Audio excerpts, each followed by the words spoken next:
Welcome to The Truth in This Art. I am your host, Rob Lee, and today I have the privilege of being in conversation with the curator and the co-founder of PxP Contemporary, the director of business operations for Create Magazine, an arts writer, and the regular guest host of the Create podcast and the co-author of the Complete Smartist guide. Please welcome Alicia Puig. Welcome to the podcast. Thank you so much for having me, Rob. It's a pleasure to be here. I'm excited to chat with you. Yes, 100%. I mean, I feel like the caliber of guest is just going up. I mean, it's just like, well, who am I? Little old me over here, and I'm speaking with you. So shout out to you, and thank you for joining this pod. Oh, that's so nice to hear. So before we get too deep into this kind of conversation, I want to really open it up and have you like share your story, like really like kind of keying in on like in chapter 1. This is where it started. In chapter 15, I had my first opening. Tell me about the story for you. Sure. I guess going back to the very beginning, I grew up kind of everywhere. My family moved a lot. I was born in Michigan, but then we moved to Delaware, we moved to Texas, we moved to Pennsylvania. So it was hopping around, but ultimately that was a good thing. It taught me to be adaptable quite early on in life. But I mostly grew up in Kennett Square, Pennsylvania, mushroom capital of the world, very small town America, about an hour outside of Philadelphia. And in high school, I had an amazing art teacher, Mr. H, shout out to him, who really, he took me under his wing. I was a very shy, introverted freshman, and I knew that I wanted to take art as my elective freshman year, 9th grade.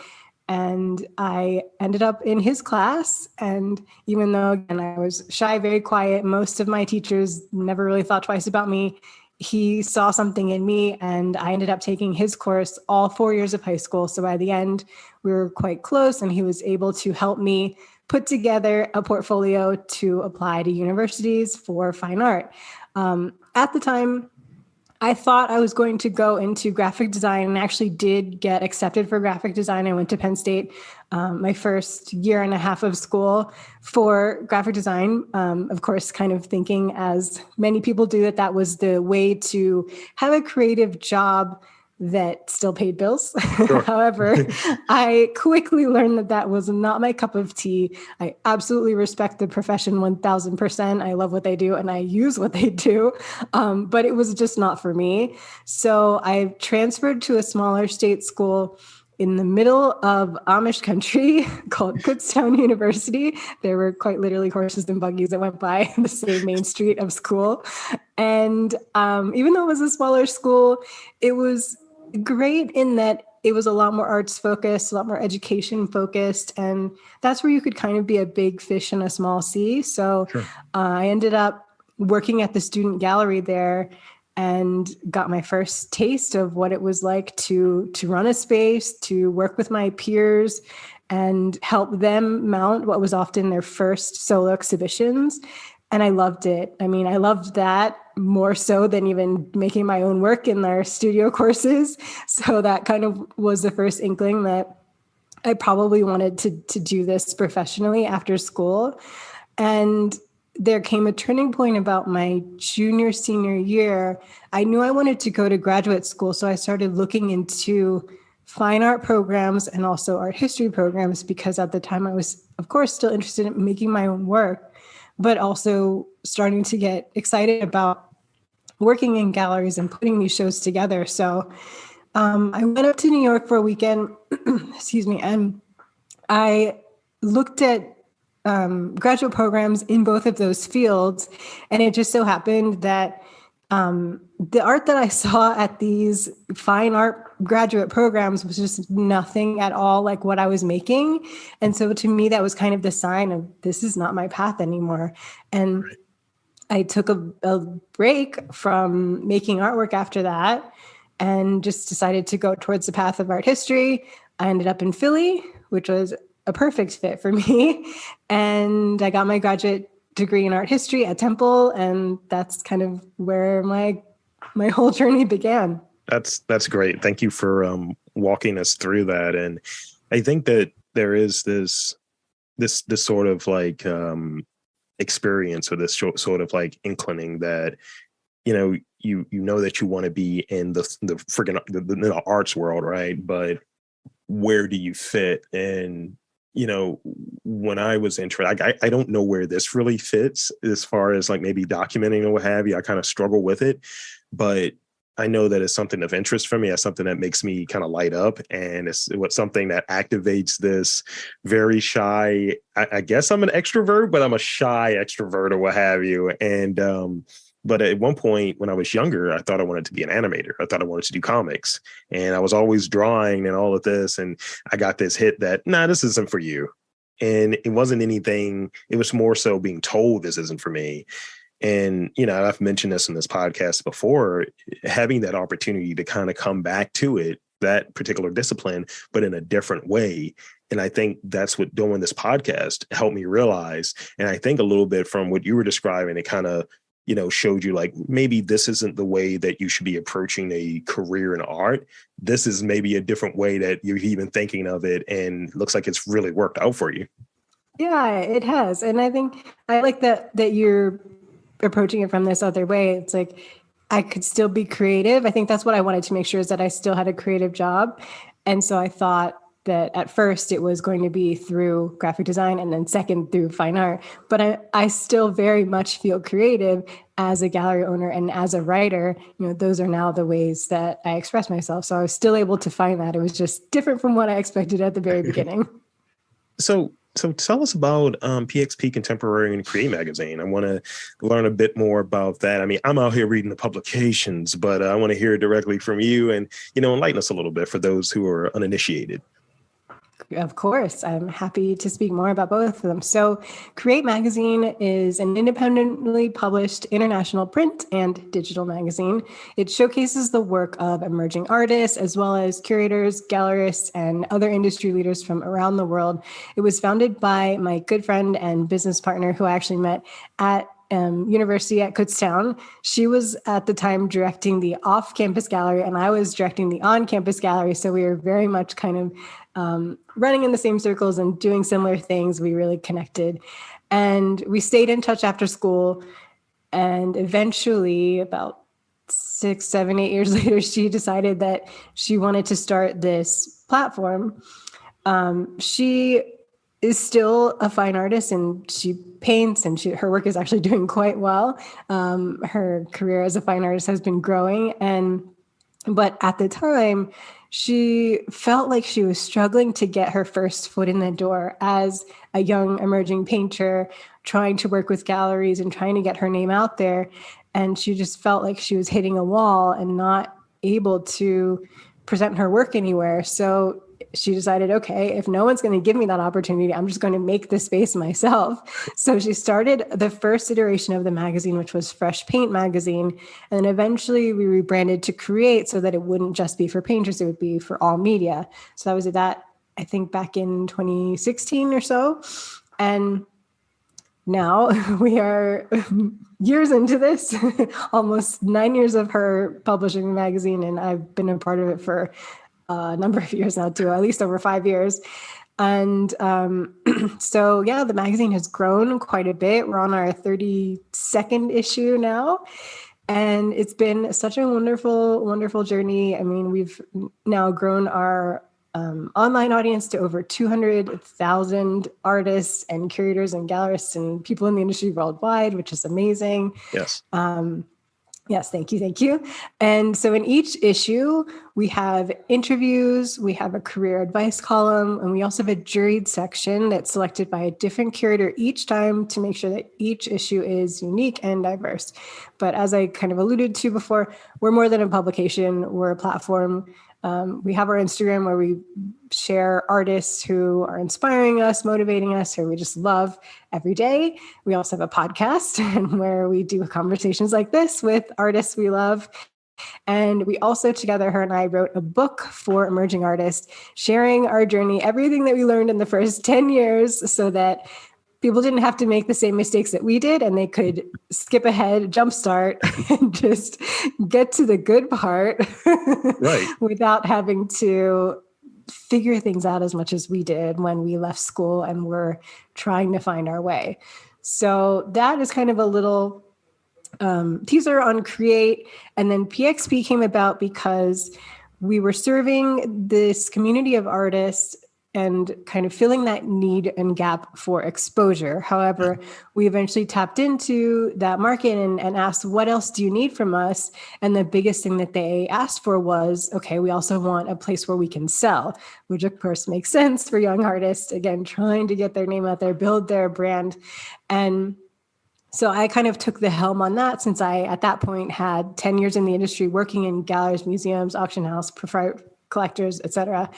And we started PxP, which stands for our last names, Puig and Popova, so we're PNP, and Contemporary, of course, because we deal specifically with emerging contemporary artists. So it's a sister brand, a counterpart to the magazine. It's meant to be that stepping stone for young artists to get that first taste of showing with a gallery and what that is like, so that they can then get that experience and move on to bigger opportunities, bigger galleries, the next step, the next level. And so that's something that we started in 2019. It's now been 3 years, which I cannot believe. We survived the pandemic, the craziness. But we were fully online from the beginning, which was great. It meant that I could always work with artists based worldwide. I work with clients based worldwide. And I didn't have to worry about having a space, those costs, like all of the profits can go back into continuing to build the platform and make sure that I'm serving as many artists as possible. And we just did our first show in New York this past week, actually, which was a huge stepping stone. And the biggest accomplishment for me that weekend was that we won the honorable mention for curatorial excellence. So that was just such a wonderful thing to, one, for me personally as a curator, as a young curator, to have that validation, but two, for my artists, the people that I've been working with for years, to have them be recognized as well. So that is the story in like 5 minutes or less of Create and PxP. Thank you. Congratulations. Thank you. I like the entire time I wanted to interject but Sorry. I'm just no, but I'm just too busy smiling because I like the way that you're describing what the work is, and being in a spot where you're able to help emerging artists, to help young artists kind of figure it out. Because I think one of the things that I've been pitching and leveraging in terms of what I do, I try to work with brands and things of that nature, with helping them have their storytelling voice, putting out their podcast. And I just tell them, it's like, let someone like me do this to help you. I've made all the mistakes. I put together a guide on podcast, and it's like, I screwed up every possible way. And I've been doing this for 13 years. So it's just like, oh, yeah, you don't want to do it that way. You want to do it this way. This is the path of least resistance. And so hearing that that's where a lot of your focus has been at in helping artists and kind of blowing it out of what that idea is, and what, not specifically as far as Create, not specifically being for painters, but being for all disciplines. That's really important. Especially like, talking to people. I've talked to artists on here about looking for grants and things of that nature, and looking for like support in that nature. And it's very siloed, and the experience isn't particularly great. It's just like this cycle of rejection and not really knowing how to go about things, let alone having your stuff seen, let alone doing your work. So thank you for the work that you're doing.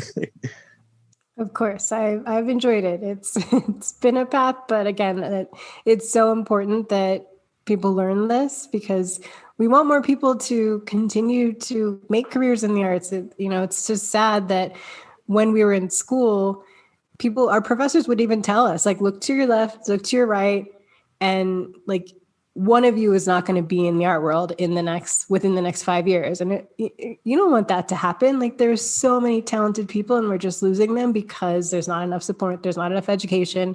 And just with these simple things, more people can figure it out. That's all we want. Yeah. I'm hearing it, to, like I said before, not really knowing where this lane is at, and being kind of like an outsider artist, which might be a question that I have later. But it's one of those things where it's like, you need to relocate because there is a better opportunity for you to kind of grow what you're doing out. Because It's like from my vantage point in having these conversations, as I said early on, it's over 400 interviews. And, it's like an ideator. It's like I have all of these different ideas based on talking to more talented people like yourself. And I'm like, how can I steal from you? So I want to ask about, let's talk about art and business a little bit, art plus business. How would one build their brand when they're working within the creative industry, where often we're just going at it? We don't have time to really do the strategic part of it. We're just working. So talk about that a little bit. Yeah, absolutely. Well, I'm going to give you the brief version because this is exactly the kind of things that we cover in our book, which is called the Complete Smartist Guide. But I'm happy to share a little bit of the secret sauce. I'm going to hold myself to like 4 things because I could probably talk on this topic for a long time. So first one I'm going to go over is to create a narrative. You have to remember that people are looking for what makes you unique. So you need to know what that is. This comes in handy when you're pitching people, when you're pitching media, when you meet someone new, and it could really be anyone. I think that's another thing too. We forget that, if you're just sitting on the subway and you chat up the person next to you, they could become your next collector. You never know. So remember that any person you meet could be the door to a new opportunity. But again, it goes back to, you have to be able to tell your story and have an engaging way of sharing what makes you you. The second part of this that ties in is also being authentic. And we're seeing this a lot on social media in the past few years. People were tired of seeing just the filtered images, the glossy images, the good, the wins. Be real, share the bad. I mean, it doesn't have to be horrible, but just like be real, be transparent. Sometimes people really relate to the things that don't go well, the mistakes, the failures. I'm not afraid to share when that happens. And it's been cool because then your community, they come out and they support and they say, also, you might find people, I'm dealing with this too. Sometimes it's just nice to have people commiserate. And another aspect of that is just like being nice, being a friendly follower. I know that sounds like still quite silly and simple advice, but don't waste your time arguing with trolls. You're not going to please everyone. So, if you're putting yourself out there in that authentic, transparent way, you're also going to get people that come back to you trying to cause drama. Just forget it. I think one of the best things that my business partner told me is nobody who's doing more than you will criticize you. Only those who are doing less. So that changed everything for me. I love thinking about that, remembering that, and just not worrying about those people. The third thing, be consistent. And I mean, this really just goes with any part of your creative business. It does get to a point where you're going to feel like you're shouting into the void, or where you get that 99th rejection letter, but then you get that 100th that's a yes, and it totally makes up for it. So just hang in there. I know it's hard. It is so hard some days. I've been there, but keep posting, keep showing up, keep knocking on doors, keep hitting the pavement. You got to do it in this industry, really in any industry. There's no easy path these days. So keep at it. And then the fourth one, probably one of my favorite and most important, your network is everything. So as much as you're doing all the other things that I said, continue to meet people, even if you are shy, even if you are an introvert. I 100% am, and I've still managed to grow my career and build my network. And you don't even have to necessarily do this all the time through in-person networking. It is helpful eventually. You can start relationships online, but you do want to eventually have that face-to-face time. It does make a big difference. But this is something that comes up too, and I get asked a lot because people are like, what if I don't live in New York? What if I don't live in LA? Okay, I live in Costa Rica now. There's not a big art scene here, and I'm still managed to grow my career actually almost exponentially in the past few years that I've lived here. And that's because, one, I did a bit of legwork when I lived in bigger cities like Philadelphia, Amsterdam, et cetera, Chicago. But it's also because I continue to put myself out there through pitching, through cold emails, through reaching out, just through, again, trying to meet people any way I can. And then the part B to that is following up, because, you send that one email and you might think, oh, they're not interested, or, oh, they're just too busy. And sometimes, emails just get lost, or they are busy but they were interested. They just, something came up. So send that second email. 2 is probably okay. Maybe 3, if you really, really want to have this opportunity or meet this person or speak to someone. But beyond that, probably could let it be for a little bit. You can reach out in like 6 months or so, but make sure that you are following up. And that also works for sales too. I've definitely had so many sales come through that happen just because I followed up with that client one last time to say, hey, wait, you're interested in this. I don't know if it just got buried in your inbox or you're thinking about something else. And then they're like, oh yeah, of course I did want this. And then it happened. So send those follow-ups, build your network. Those are my things. Thank you. That is, that's great. And that absolutely, it works. I'm one of the masters of the scheduled email of, oh, me back in 6 months. It's like, all right, I will absolutely 6 months to the day. And having like some type of pitch, and even when I'm doing like this, there are considerations made on who do I want to talk to. Like there'll be people that come with weird pitches. Hey, can you help us tell this story? And I was like, sure, but I recognize that for certain people that may come on, may be interested in coming on, they're interested in buying, I guess, some of that real estate, some of that goodwill that I have from the authenticity, from the, oh, this is a real guy having real conversations with people. And by proxy, oh, our brand, that might be a little bit on the we can kind of take some of that and move it up. So definitely, I just try to maintain what I'm doing. And it's worked and it's been successful. So many of the things that you've said there are definitely gems and jewels for people to add to their toolkit. How do you make work feel like play? You don't have this question. How do you make work feel like play? Ooh, a surprise one. Okay. How do I make work feel like play? I think I try not to put too much stress on it. I can take, but the good thing is that now I work for myself and also freelance for a few other blogs, magazines, etc. So like, okay, I'll give you an example. So today, usually on Wednesdays or Thursdays, we'll go over to my in-laws' house, and the first hour of my day, I actually just spend playing fetch with my dog.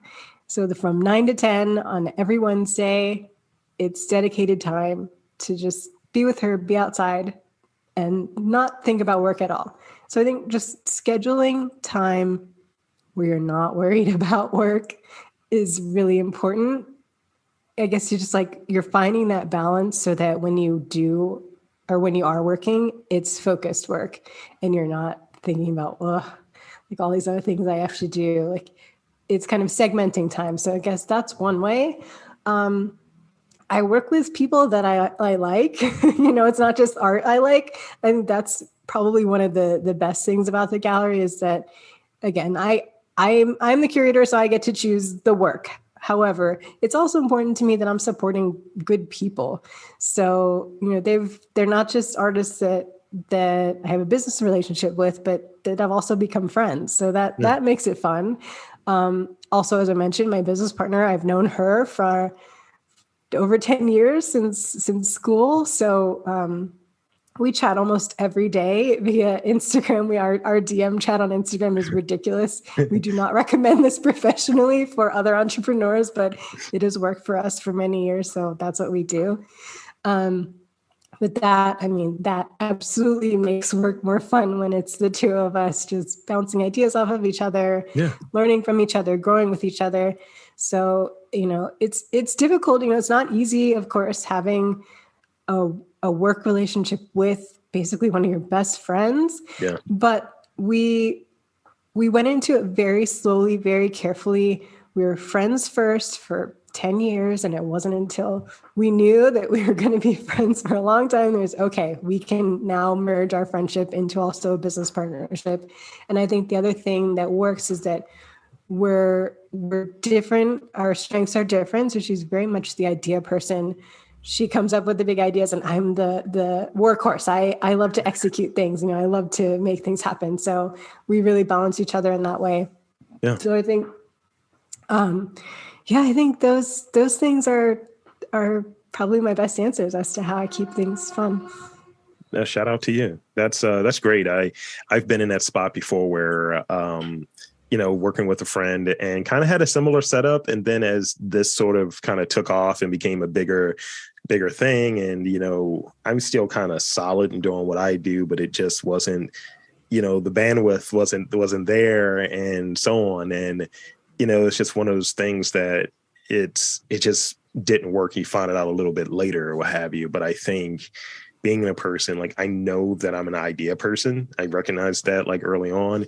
And knowing that the small steps, not that I can't do them, or those more granular things, like, I'm interested in them, but that's not where I naturally go towards. I'm like, hey, let's build this rocket. It's like, we need fuel. What? We need fuel? Nah, I don't need fuel. We just got a rocket to build. It's fine. So yeah, I think in recognizing that, that's some of the relationships I work with when I get into, I've talked to people who do, curation. And so they say, there is a curatorial thing that you're doing here with these guests. Or even if I'm like doing programming and things of that nature, I'm like trying to do every step, because I'm like, know that this event is going to be successful. This programming is going to be successful, but I may omit a detail because it doesn't come naturally to me. Just getting the end result is what matters to me most. So bringing in people that can kind of see those intermediate steps, it's like, you should probably do it this way. That's very helpful for me. Having that workhorse. I need a workhorse. Yeah, I think what you're tapping into here is also like setting boundaries and realizing your strengths. And I'm not necessarily able to do that all the time with the gallery because I still mostly run it myself, but generally speaking, I mean, it's a good idea to just know what those are for you and realize that eventually, if you don't like doing X, that's something you can hire out to then make your days just more focused on what you actually do like to do, your zone of focus, your zone of genius, rather than having to do something that feels like grudge work. Yeah. And I think that that's one of those moments where, when that sort of artistic mindset, and that's described in a very weird way at times, you hear the whole thing about starving artists, and artists are never on time and they don't have any strategy and structure, with the more business oriented mindset where it's presented as uncreative and very rigid. Do you think that that's important, that folks of either of those disciplines kind of like have those sort of relationships and those sort of interactions? And maybe in different terms, do you feel that it's important for maybe an artist to take a class in finance, or maybe someone that's more business oriented, to kind of like, yeah, you might want to have like a meditation class or something like that? Yes, absolutely. Absolutely. I mean, I'm mostly coming at this from the angle of artists having business acumen, which I think is essential, basically.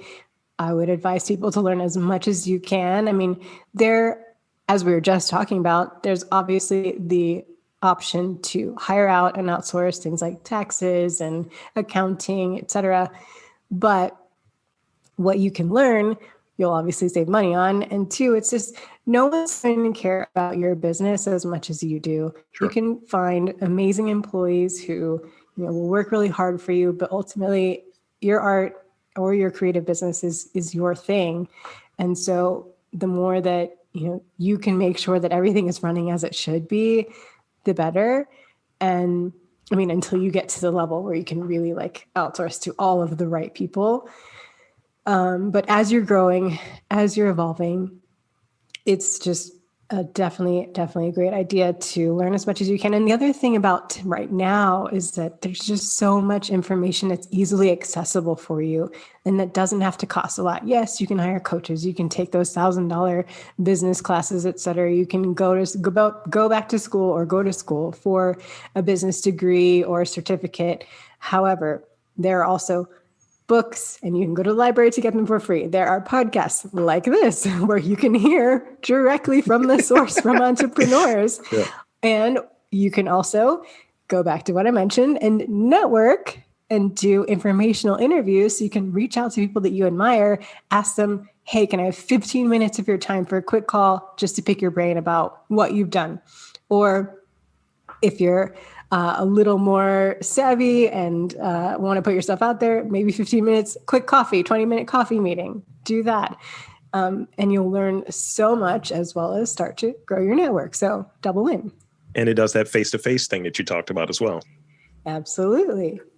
So with that, I got one more real question, and then I got some rapid fire questions that I've been adding as you've been talking because I've picked up on things. Okay. From your vantage point, we're on the back nine, I think, of the pandemic or what have you. What are your thoughts on the ways that it's changed how we consume or appreciate art and how we're creating art? Good question. And I've talked about this a little bit on a podcast episode I did recently, but expanding a little bit on that, it absolutely has changed the way that we consume and create art. There's no doubt about that.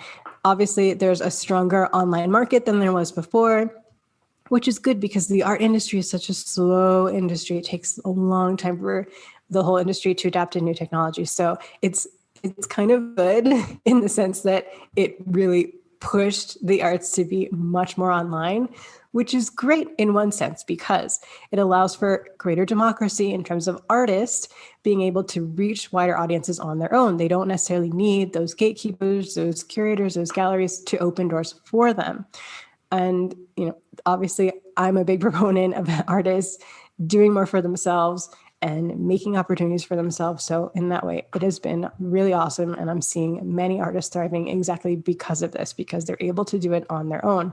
And especially if they're the ones that have that kind of entrepreneurial spirit, which again, we already talked about, they're seeing even more success because with that little bit of knowledge, then they're really able to turn their art into a business and make their own living and really thrive.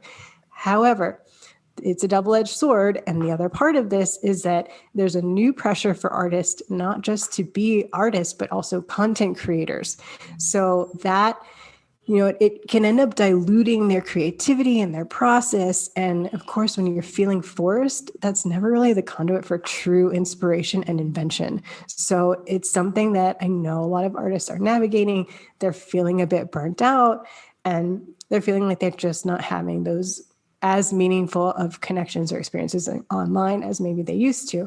So there's a give and take. There's a little bit of both, but ultimately I think, well, I guess before I go into the final takeaways, what I'm seeing is that because of this pull back and forth, artists are kind of looking beyond Instagram now, beyond social media to other digital options that are out there. I mean, we saw people getting into NFTs. That market's kind of going a bit crazy right now. So I don't know if that's at least how it is right now is fully the answer. However, they're also getting back into showcasing their work offline now that hopefully, fingers crossed, we are indeed in the downturn of the pandemic and things are opening up more fully. Then people can go back to putting on their own shows, even again, not having to rely on a gallery, although those are still options, of course. So final takeaways, again, there's the good and the bad. I think it really just depends on the specific artist, what they're most interested in doing. And the cool thing too is that because of all of this online accessibility, you can make your own path. It does not have to be, in order to be a successful artist, that you have to Step 1, show at the gallery. Step 2, get your work acquired by a museum. Step 3, do the residency. Step 4, you don't have to go A to Z. You can really make your own path and find success in so many different ways. Thank you. That's, I think, very powerful and very important for people to hear because it's like, I'm a podcaster. That's really the way I put it. And when I talk to people, it's like, have you ever thought about doing it this way or that way? Which, places have walls and I get it. You don't want to see your stuff in a coffee shop, but also you have a lot of your stuff in storage and no one's seeing your work. So some people are putting that stuff in there and I see them doing solo shows. So which one is it, and just as a way of thinking. And I think the key thing that I'm getting at is kind of what I felt like you were touching on, that there's no set way. There are many different ways that folks can go about that process. And it may not be with the gallery in a traditional sense. It may not be this tried and true sort of path, which with that, it brings me to my rapid fire questions, which don't have a tried and true path. Okay. So I'm going to preface this by saying, don't overthink. And brevity is key here. I got 6 of them. All right, let's go. All right. I'm going to throw out a simple one, an easy one, like a you do a test and it's like, here's your sample question. Yeah. Since you're a writer and words matter, what is the most powerful word? Art. Cheers. What is the first thing you do when you wake up? See my dog. I usually say regret. No.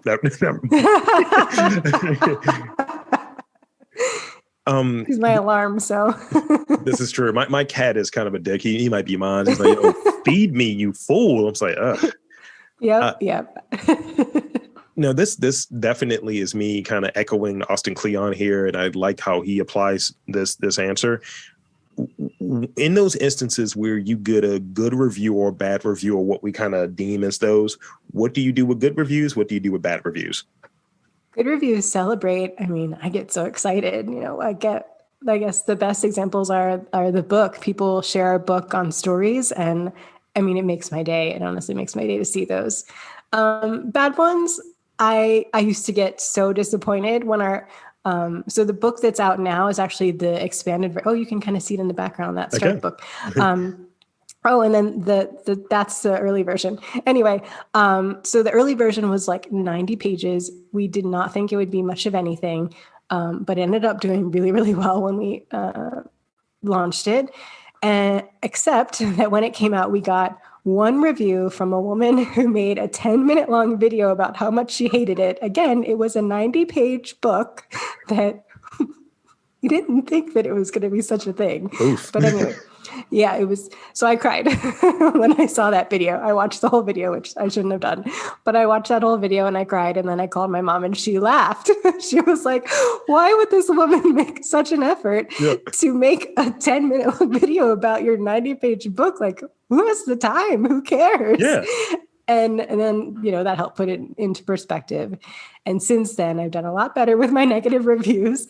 And, I read them and decide, is there real criticism in here that is valuable?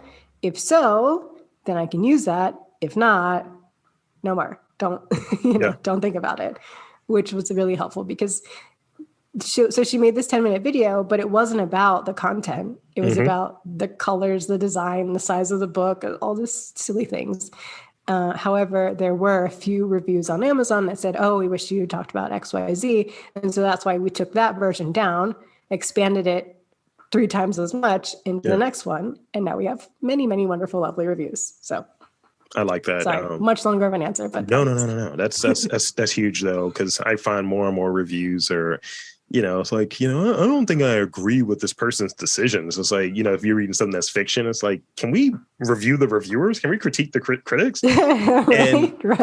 Like for podcasts, this being a podcaster as well, where you get those like, Apple reviews, and it's like, I'll read the reviews, but if someone just gives me like, I got like 2 or 3 people that just gave me 1 star with no review, I was like, someone's a hater. That's literally the way I put it. But if it's something that actually has words in it and it's like, oh, well, I wish you would do more of this, to your point, then it's like something I can build upon. And, for me, in trying to understand the whole building a brand, building a community, you have to take that stuff into account. And I'm very transparent of, hey, let me put out a poll. Hey, what do you guys think from a persona research sort of standpoint?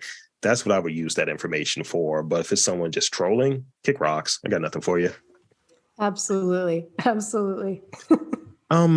Name a creative. This is a great segue. Name a creative that is overhated. Like, you're like, come on, they're not that bad. This is such a good question. Oh man, I have to think about this though. I'm not able to come up with one on the top of my head. Oh gosh. You can swap it out for a different one, as I have a backup just in case. Give me a backup question, but let me see if I can think of something while you're giving me that one, because that is such a good question. But okay, this one might be another stumper. But what is a word that comes to mind for you when you hear the phrase outsider art? I mean, self-taught is not an exciting one, but that's Yeah. what the art market would constitute outsider art as people that are self-taught. But I think it's great that that's been a new market that's opened up and that people are getting excited about it. I mean, anything that allows people who are outside of the traditional education system to continue to be seen and recognized is great, in my opinion. Sure. And here's the last one. This one is going to be a challenge. No, maybe no. It's not going to be a challenge. It's going to be easy for you. Okay. I was thinking about this one yesterday when I went back through my questions. So the year that you graduated from high school, so we're in this period. What was a song that was playing during that time? Like, what is your favorite song that came out during the year you graduated from high school? Oh, that's a good one. Oh gosh. I mean, I don't know if it came out that year, but I remember our prom song during my senior year was from Snow Patrol. I don't know if you remember that band. I know Snow Patrol. Yeah. So their song Chasing Cars Randomly I know that song. That was our prom song. Very strange. But I definitely, when that comes on, I'm like, wow, high school memories. I think ours was like, What's Love, Ja Rule, Fat Joe, and Ashanti. Yes. Oh my gosh. All of those Ja Rule songs. Okay. On Time is like one of my best, one of my favorite songs. I just remember this line from it. I just remember the line from What's Love. It's like, I come into the club with my hat down, Michael Jackson. I was like, yo, if I come into the prom with a fedora on, I'm not here. We're not doing it anymore. Oh, that's such a good one. Oh my gosh. Wow. What a throwback. Yes. Every now and again, I'll have one that someone's like, okay, I wasn't expecting that one. That's a good one. So there you have it. I'll give you one more chance to throw it out there if you have any overhated person. Oh no, I can't think of any good ones because I guess people that I can think of, I would hate on them too for different reasons. That's fair. I love it. So that sounds mean, I think. I just mean like, you could say someone like Damien Hirst or whatever, but there are some things about him that I don't like either, like Jeff Koons. But yeah, there are things I don't like about his work either. So anyway, we'll just leave it at that. That's fair. That's fair. So with that, I want to thank you for being on this podcast. This has been a treat. This has been great. And so two things. As we wrap up here, I want to invite and encourage you to tell the fine folks where to check you out, where to check out PxP, where to check out Create Magazine, and where they can get the Complete Smartist guide. So please, floor is yours. Thank you so much for having me. It was a pleasure to chat with you. And these questions were very, very fun. So thank you. And congrats for being an amazing host. That was really nice. Sometimes I get a lot of the same questions, so it's always a joy to kind of be kept on my toes and think of some different things to say. Okay, where you can find me. So my gallery is on Instagram at PxP Contemporary. And of course, our website is just www.pxpcontemporary.com as well. I am also personally on Instagram at my last name, PUIGY Pics. So PUIGY PICS. That is me if you want to see more of me, my art adventures, and my dog. And you can follow Create Magazine. We're just at Create Magazine, and same thing, www.createmagazine.com. And what else? Oh, the Complete Smartist Guide, of course. We have pages for the book on both the PxP and Create website. You can also just search the Complete Smartist Guide on Google, and it should pull up our Amazon page. It's also on Barnes & Noble, on Walmart online, and at a variety of independent bookstores too. So we got you covered on that front. You can check out the page on PxP. I have, I think, all of the independent bookstores where I've seen it so far listed there. Thank you.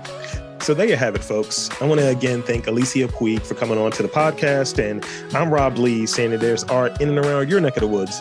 You just got to look for it.